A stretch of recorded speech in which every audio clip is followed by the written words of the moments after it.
له ونشهد أن سيدنا وسندنا وحبيبنا ومولانا محمد أرسله بالحق بشيرا ونذيرا وداعيا إلى الله بإذنه وسراجا منيرا أما بعد أعوذ بالله من الشيطان الرجيم بسم الله الرحمن الرحيم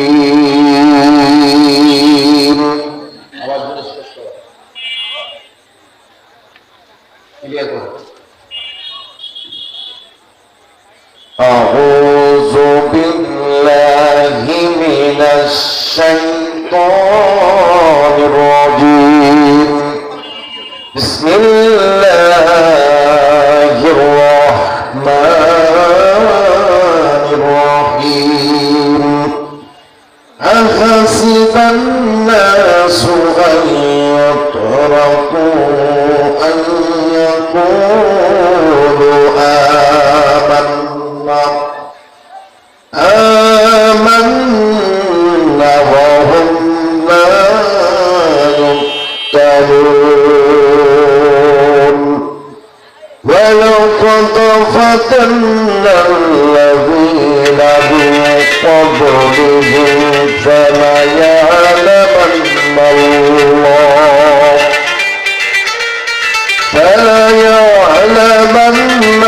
الله الذين صدقوا وليعلمن الكاذبين. الآخر. وقال تعالى عن أبي هريرة رضي الله عنه قال قال رسول الله صلى الله عليه وسلم الدنيا سجن المؤمن وجنة الكافر وهو المسلم. أعوذ بالله من الشيطان الرجيم بسم الله الرحمن الرحيم إن الله وملائكته يصلون على النبي يا أيها الذين آمنوا صلوا عليه وسلموا تسليما. اللهم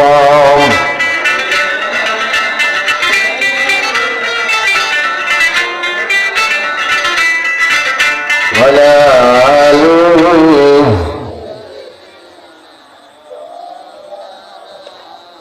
গত আওয়াজে জবান করে বলি আল্লাহুম্মা মাওলানা মুহাম্মদ ওয়া আলা আলিহি সাইয়্যিদিনা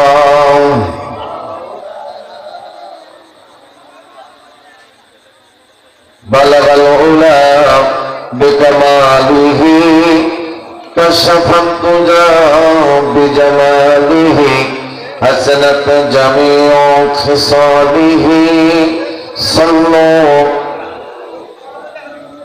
يا كريم راجتي کہ پھول ہو قدم تک پہنچا آؤ میری مرج ہے کہ میں تجھے تیری قدم تک پہنچا بلغ العلا بكماله كشف الدجى بجماله حسنت جميع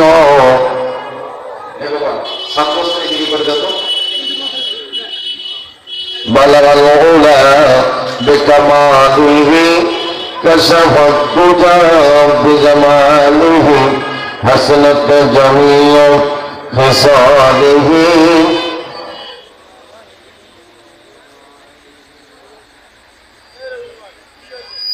যাদের হৃদয়ে আছে আল্লাহর ভয় তারা কবু কত ভুলে যায় না। যাদের হৃদয়ে আছে আল্লাহর ভয় তারা কবু কত ভুলে যায় না। আল্লাহর প্রেম ছাড়া এই দুনিয়ায় কারো কাছে কোনো কিছু চায় না। খারাপ লাগে নাকি? তাও বলেন, যাদের হৃদয়ে আছে আল্লাহর ভয় তারা কবু কত ভুলে যায় না। আল্লাহর প্রেম ছাড়া এই দুনিয়ায় কারো কাছে কোনো কিছু চায় না।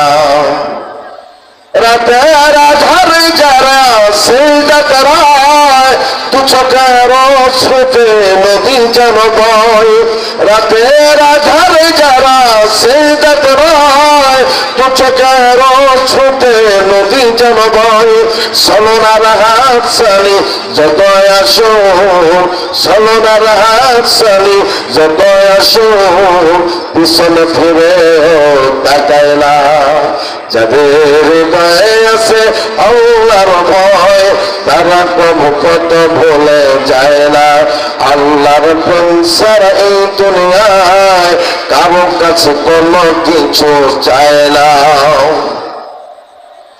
দিন কায়েমের পথে যারা, দিন কায়েমের পথে যারা অবিচল তারা হলো আল্লাহর প্রিয়জন। দিন কায়েমের পথে যারা অবিচল তারা হলো আল্লাহর প্রিয়জন। বাতিলের কাছে যারা হার মানে না সংগ্রাম করে যায় আমরণ। বাতিলের কাছে যারা হার মানে না সংগ্রাম করে যায় আমরণ। হেরার আলোতে যার হৃদয় রঙ্গিন হাতিয়ার কোরআনের নিত্য সঙ্গী। ঠিক না নাকি? হেরার আলোতে যার হৃদয় রঙ্গিন হাতিয়ার কোরআনের নিত্য সঙ্গী। সত্যের পথে যারা নিবেদিত প্রাণ সত্যকে কভু ভয় পায় না। যাদের হৃদয়ে আছে আল্লাহর ভয় তারা কবু কত ভুলে যায় না। আল্লাহর প্রেম ছাড়া এই দুনিয়ায় কারো কাছে কোনো কিছু চায় না। যাদের হৃদয়ে আছে আল্লাহর ভয় তারা কবু কত ভুলে যায় না। আল্লাহর প্রেম ছাড়া এই দুনিয়ায় কারো কাছে কোনো কিছু চায় না।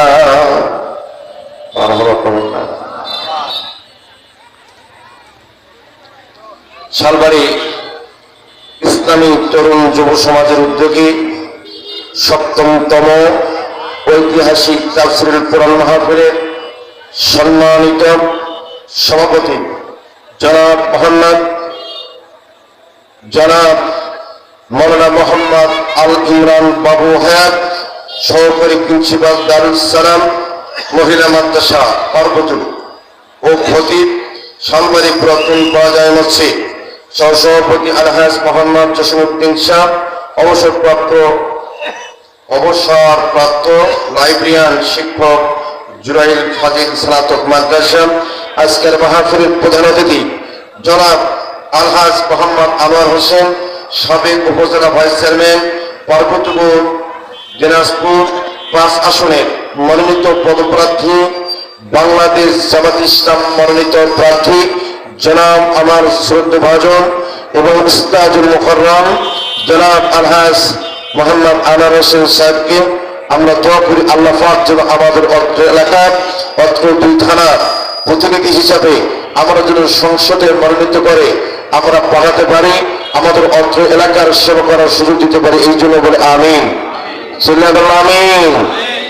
আজকের মাহফিলের প্রধান আলোচক জনাব হাফেজ মৌলানা মোহাম্মদ শফিকুল ইসলাম সাইফি, মুফাসসির কুড়িগ্রাম আলিয়া কামিল মাদ্রাসা, খতিব তিমুনি বাজার কেন্দ্র মসজিদ কুড়িগ্রাম। আজকের মাহফিলের বিশেষ মেহমান জনাব হযরত মৌলানা আনিসুর রহমান আনিস, পরিচালক বিজ্ঞান ভিত্তিক কোরআন শিক্ষা ফাউন্ডেশন দিনাজপুর। আর স্থানীয় ওলামায়ে কেরাম, মঞ্চস্থ আছেন সম্মানিত ব্যক্তিবর্গ, আমার সামনে উপস্থিত আছেন আমার পিতৃতুল্য, আমার মুরব্বীর, আমার বাপজানরা, আমার ভাষী ভাইয়েরা এবং পর্দার আড়ালের মা বোনেরা এবং যুবক যুবতী এবং সিনেসপার কলেজের টুকরার সন্তানরা এবং দূর দূরান্ত থেকে আগত আরো অনেকে বসে আছেন এবং আরো বসে আছেন যাদের জুতো জানার মতো আমি যোগ্যতা রাখি না, এরকম আরো বসে আছেন। সবাইকে সামনে রেখে সামনে বসে আছেন, সবাইকে সামনে রেখে আল্লাহ পাক আমাকে আপনাদের সামনে কিছু কথা বলার জন্য সুযোগ করে দিয়েছেন, এই জন্য শুকরিয়া জ্ঞাপন করি আলহামদুলিল্লাহ। সেই সাথে দরুদ ও সালাম মানবতার মুক্তির দূত সাইয়্যিদুল মুরসালিন খোদামান নবী জনাবে মুহাম্মদ রাসূলুল্লাহ সাল্লাল্লাহু আলাইহি ওয়াসাল্লাম। মাইক ঠিক হয় না, আওয়াজ ক্লিয়ার না, চেঞ্জাম করতেছে, আওয়াজ ক্লিয়ার না, আপনার কাছে নিয়ে বলতে হবে।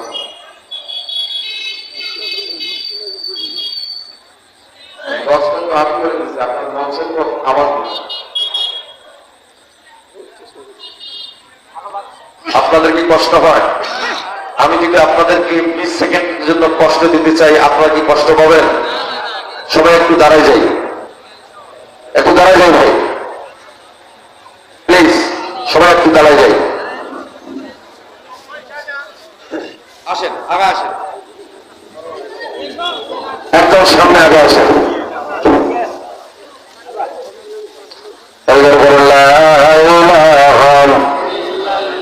আরো খারাপ,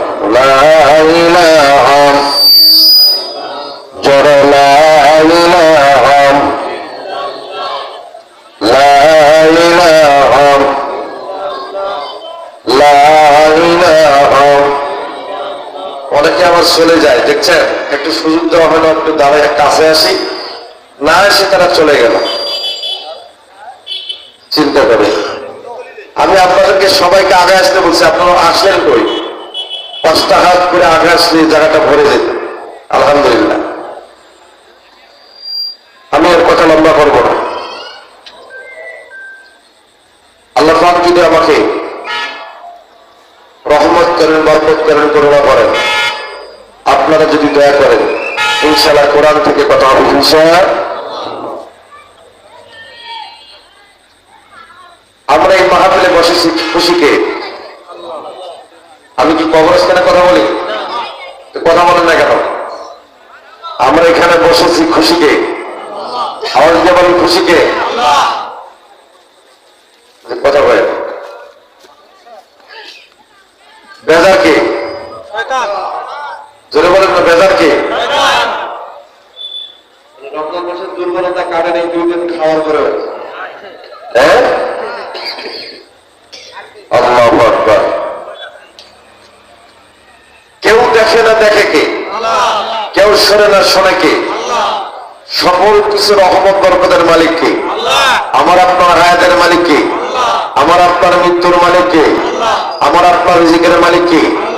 এই গোটা দুনিয়ার আসমান জমিন চন্দ্র সূর্য গ্রহ সৃষ্টি করেছেন কে? সব কিছু যদি সৃষ্টি করেন, হুকুম চলে কার? আওয়াজ দেন, আল্লাহ। আল্লাহর হুকুম কি চলে? যেরকম চলে। আজকে আমার একটা সুন্দর পরিবেশ পেয়েছি, এই পরিবেশটা করে দিয়েছেন কে? আল্লাহ করে দিয়েছেন। মানুষ কোনো কিছুই করতে পারে না, পারে? যেমন করতে পারে। আজকে বাংলাদেশের জমিনে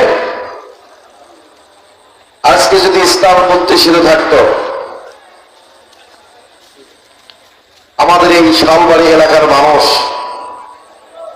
এত সুন্দর আওয়াজ, এত সুন্দর প্যান্ডেল, এত সুন্দর বসার ইন্তজাম, এটা সরকারিভাবে ঘোষণা হওয়ার পরে আমরা কি বাড়িতে থাকতে পারতাম?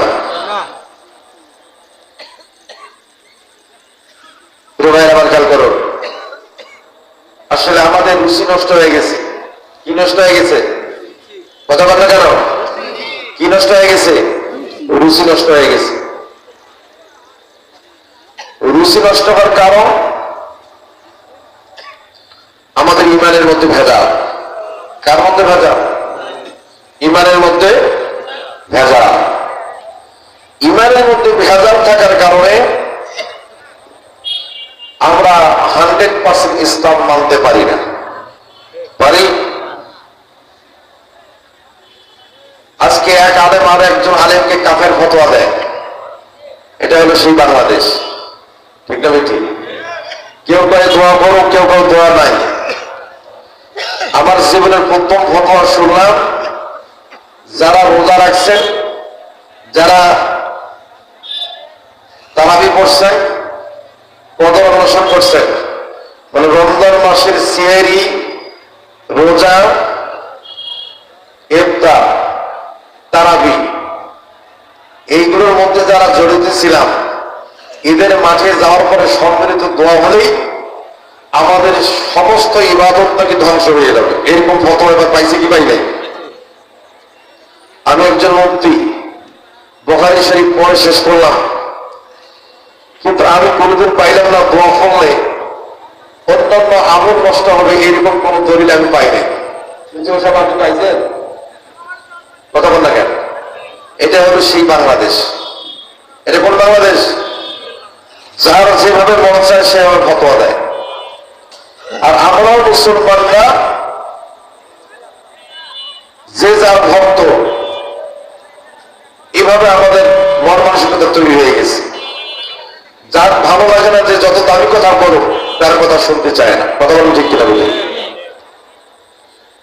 এই সব কোন লক্ষ্য উদ্দেশ্য আমাদের নাই। আমাদের লক্ষ্য উদ্দেশ্য হবে কি? আল্লাহর সন্তুষ্টি, রাসূল সাল্লাল্লাহু আলাইহি ওয়াসাল্লামের আদর্শ। এই দুইটা লক্ষ্য উদ্দেশ্য করে যদি আমরা আল্লাহর জমিনে চলাফেরা করি, ইবাদত বন্দী করি,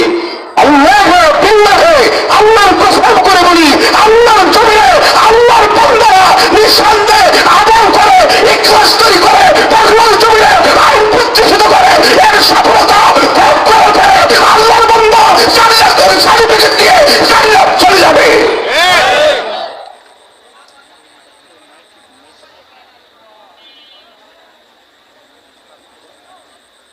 আমি তো মাইক বলছি, মাইক ঠিক করে, মাইক তো ভালো কি ঘোরাতে মাইক নিয়ে আসে ভাই? আপনার কাছে মাইক ভালো না, সব জায়গায় এইটা। আরে চুপ করে দিয়া, তোমার কথা কে বলতে বলছে?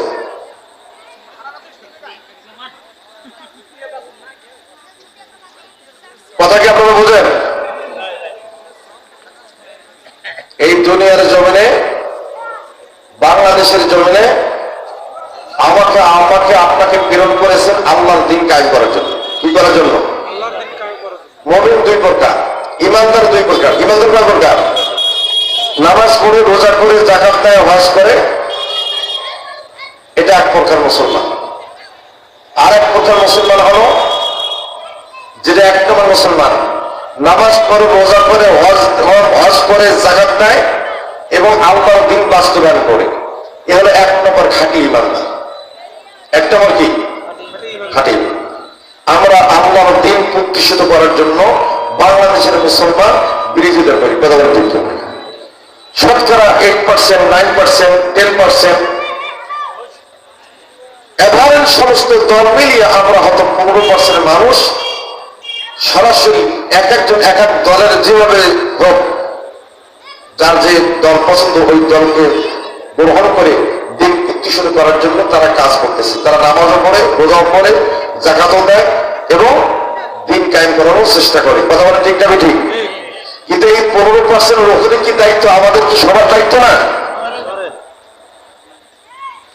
আল্লাহ রাব্বুল বললেন, বান্দা আমি তোমাদের জন্য, আমি আল্লাহ রাব্বুল আলামিন 70,000 বছর পূর্বে আমি তোমাদের জন্য ওহী করে জানাই দিলাম, আহাসিবান নাসু আন ইয়াতরাকু আন ইয়াকুলু আমান্না আমান্না ওয়া হুম লা ইফতানুন।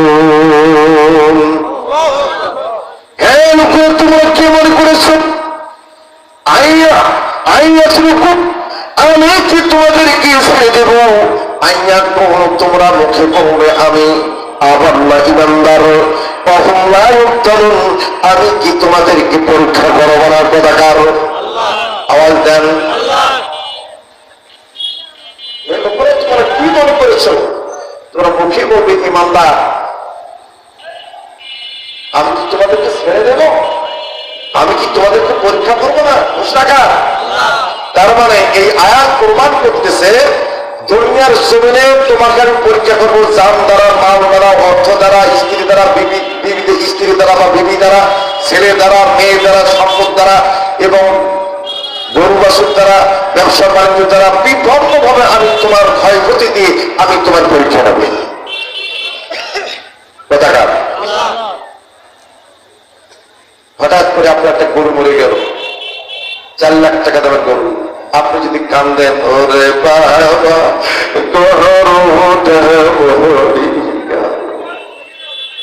কান্না যাবে? এটার মালিক যাহা কিছু করে আল্লাহ কিছু করে। আপনি যদি বলেন আলহামদুলিল্লাহ আল্লাহ তুমি আমার সম্পদটা নিলাম, আমার কোনো আপত্তি নাই, আল্লাহ আমি তোমার শুকরগুজার করলাম আলহামদুলিল্লাহ। যেমন ভাবে আল্লাহ রাব্বুল আলামিন আইয়ামি জাহিলিয়াতের যুগে যখন বিশ্বনবী মুহাম্মদ রাসূলুল্লাহ সাল্লাল্লাহু আলাইহি সাল্লাম যখন নবুয়তি দায়িত্ব পাইলেন, নবুয়ত প্রাপ্ত হয়ে গেলেন, আল্লাহ নবী যখন কালেমার দাওয়াত দেওয়া শুরু করলেন, একে একে আমার বন্ধুগণ সবার দ্বারা দ্বারা দেওয়া শুরু করলেন, কালেমার দাওয়াত দেওয়া শুরু করলেন। আমার বন্ধুগণ গোপনে 3 বছরের দাওয়াত যখন চলতে শুরু করলো, বন্ধুরে কিছু আল্লাহর বান্দা আল্লাহ নবীর সাহাবা আসবেন না, আমার বন্ধুগণ কাফের মুশরিকরা যখন জানতে পারল ওরা মুহাম্মাদের প্রতি ঈমান করেছে, আল্লাহর প্রতি ঈমান করছে, আমার বন্ধুগণ তাদের উপর জুলুম নির্যাতন এমন ভাবে চালাতে শুরু করলো, তাদের বাড়িঘরের জায়গা জমি পালন করে ব্যবসা বাণিজ্য, আমার বন্ধুগণ উটের পাল এবং ভেড়ার ছাগল বললা সবগুলো যখন ধরে যেতে শুরু করলো, আমার বন্ধুগণ এইভাবে দখল করার পরে আল্লাহ নবী সাহাবাজ বললা কখনো তাদের কাছে মাথানত করেন নাই। তারা গিয়েছেন তোমরা কেন আমার সম্পদ লঙ্ঘন করলা, কেন তোমরা আমার দোকানপাট মুক্ত, কেন তুমি আমার পরিবার দখল করলা, কেন তুমি আমার জমাজমি দখল করলা? তারা বললো আমরা তোমার জমাজমি দখল করছি এই জন্য তুমি যদি আল্লাহর প্রতি ঈমান করছো, আল্লাহর প্রতি ঈমান করছো, আমার বার্তবিক থেকে তুমি যখন সরে গেছ, তুমি যদি আমাদের পূর্বের বার্তবিক প্রতি ফিরে আসো, অবশ্যই তোমার সম্পদ আমরা ফেরত দেবা। এইভাবে নানান কথা বলতে শুরু করলা। আমার বন্ধুগণ আল্লাহ নবীর সাহাবায়ে বললেন তাদের সকল প্রকার সম্পদ গুলো আমার বন্ধুগণ অকাতরে তারা ছেড়ে দিয়েছে, প্রতিবাদ করেন নাই। তবু ইসলাম থেকে একজন পরিমাণ কাপড় মুশরিকদের কথা মতো মহিলা তুচ্ছাত মারাতের প্রতি ঈমান করে নাই। চিৎকার মেরে বলেন আল্লাহু আকবার। বুঝতে পারছেন? ঠিক আছে, এটাই তো আলোচনা নাকি? আয়াত তো এটাই বলে। তা আমাদের সমাজে বলেন তো আমাদের বাড়ি ঘর জায়গা জমি দলান কোটা ব্যবসা বাণিজ্য দখল কেউ করছে? জোর বলেন। তারা যদি নবীর সাহাবায়ে বলে যদি তাদের ধন সম্পদ টাকা পয়সা গরু বাছুর সব দখল করার পরে তা আল্লাহ দিন থেকে একজন পরিবার লাখের দিকে যায় নাই, তারা কিরকম ইমানদার ছিল আর আমরা কিরকম ইমানদার? কষ্ট দিলে মনে হয় আপনাদের কষ্ট হয়? ভাইরা আমার খেয়াল করুন, বাংলাদেশের মুসলমান আল্লাহ প্রদত্ত ক্ষতি হলে তাতেই আল্লাহ এত মানুষ এত কিছু দেয়, আমাকে দেখে না। আল্লাহ কি আমারই ক্ষতি করলো, আমার এটাই নিয়ে নিল? বলে না, না বলে।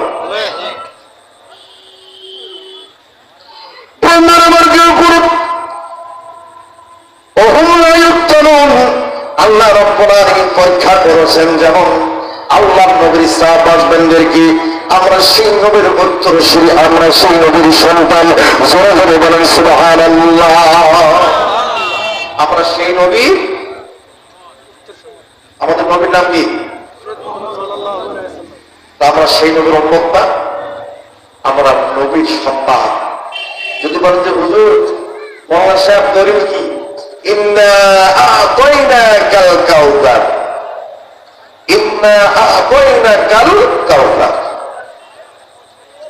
আমি নিশ্চয়ই তোমাদেরকে দান করেছি, তোমাকে দান করেছি, তোমাদেরকে দান করেছি কাউসার দান করেছি, আবেহার দান করেছি, হাউজে কাউসার দান করেছি, এক সন্তান দান করেছি।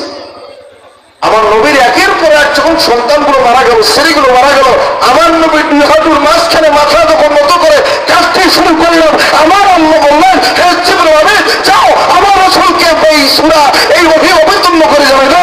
ওহী যখন অবতীর্ণ হবে আল্লাহ রাসূল সাল্লাল্লাহু আলাইহি ওয়াসাল্লাম বুঝতে পারলে দুনিয়ার জমিনে তোমার সন্তানরা যদি বড় হতো এবং সাফল্য থেকে লাভান্বিত যখন সাফল্য করবে, তারা যখন এক পর্যায়ে প্রায় বৃদ্ধ হবে, জোয়ান হবে, তারা তোমার মতো নবীকে উম্মি নবী নয় মূর্খ নবী বলবে।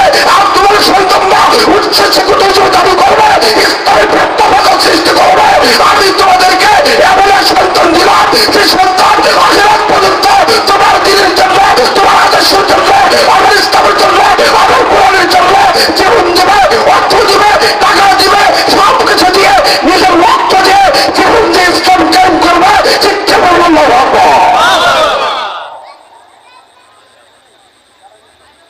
ঠিক না বেটি? 2000 ছেলে টকটকে যুবক রাজপথে জীবন দিয়ে 24শে জুলাই আগস্টে সূর্য উদিত করলো। কতটা ঠিক করলো? 30,000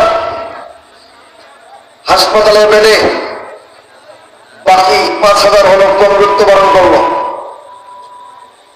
কিসের জন্য? এই বাংলাদেশের জমিনের জন্য। কতটা ঠিক করলো? এর সবকে তারা পাবে না। আল্লাহ রাব্বুল আলামিন এমন বান্দা বান্দি আমি তোমাদেরকে পরীক্ষা করব, তোমরা যদি আমার পরীক্ষায় উত্তীর্ণ হও এর জন্য আমি তোমাদেরকে জান্নাত দান করব। আয়াতাল্লাহি লাহুম মাগফিরাতান ওয়া আজরান আযীমা। কার ওয়াদা?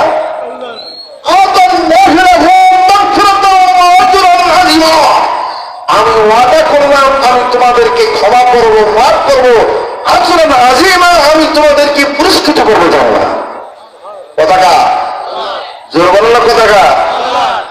আপনাদের একটা গল্প শোনাই।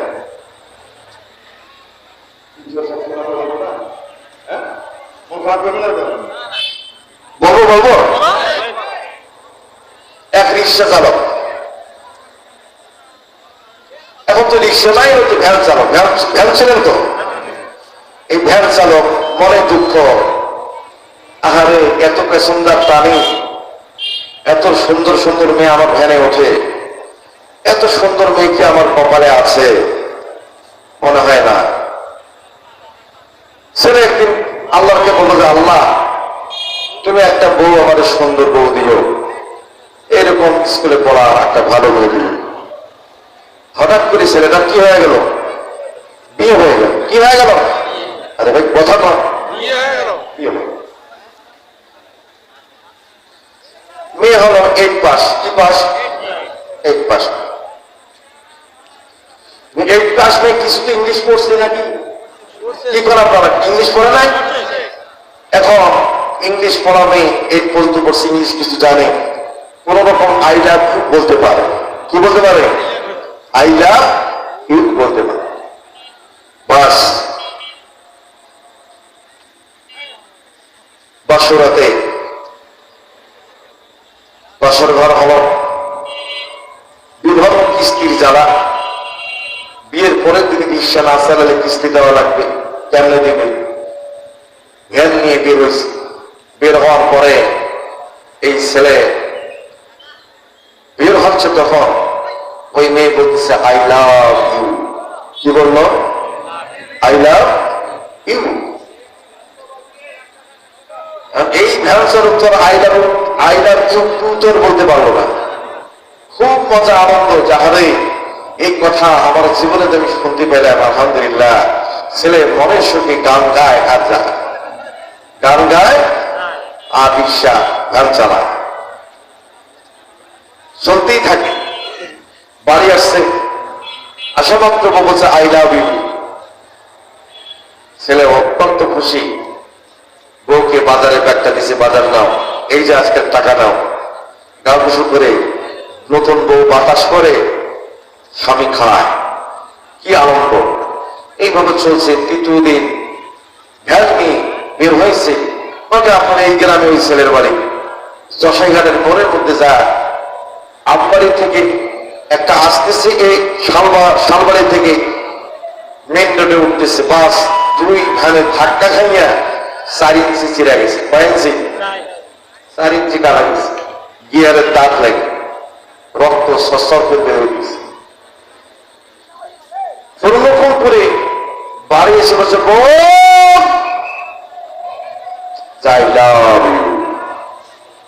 একটা পরিষ্কার ন্যাসরা নিয়ে এসো, আমার ওই টাকাটা বান্ধ, রক্ত বের হয়েছে, এটা বন্ধ করো। I love you. আর ঠিক আছে, আর বলা লাগবে না, তুমি একটা ভালো পরিষ্কার ন্যাসরা নিয়ে আসো, এটা বান্ধ। তৃতীয়বার বলছে ওই আই লাভ ইউ। বলেন মাথা কি ঠিক থাকবে? কথা হয়। আমার কথা কি আপনাদেরকে ভালো লাগতেছে না? শেষ করে দেব। চতুর্থবার হাত যতদূর ওঠে, কি হাত যতদূর ওঠে ঠাস করে মারি দিচ্ছে। দেওয়াটা ঠিক হয়েছে না হয়েছে? কথা বল না কেন? ঠিক হয়েছে কি? আমি আপনাদের হাসার জন্য বলি না, এটা কেন বলছেন তার কারণ আছে। হামাসে আমাদের মুসলমান ভাইরা আজকে কাঁদতেছে। রমজান মাসে তারা খাস দিয়ে ইফতার করেছে, ফিলিস্তিনে এইভাবে আমাদের মুসলমান ভাইদেরকে হত্যা করতেছে। এরকম সারা বিশ্বে মুসলমান নির্যাতিত, নিগৃহীত, আর আমাদের দেশের মুসলমানরা এখনো ঘুমিয়ে আছে। সারা বিশ্বের মুসলমান মার খায়, নির্যাতিত, নিপীড়িত। হামাসের মুসলমান খাস দিয়ে ইফতার করে, হামাসের শিশুরা চোখে দিয়ে রক্ত ধরে, আর আমরা সেই বাংলাদেশের মুসলমান, আমাদের কোনো আত্মশুদ্ধি নাই, আমাদের ভেতরে কোনো ভয় নাই, আমাদের মধ্যে শুধু অহমিকা, আমাদের মধ্যে শুধু দলবাজি। ওই হলো বাম রামদের কথা মতো চলে। কথা বলেন ঠিক কিনা?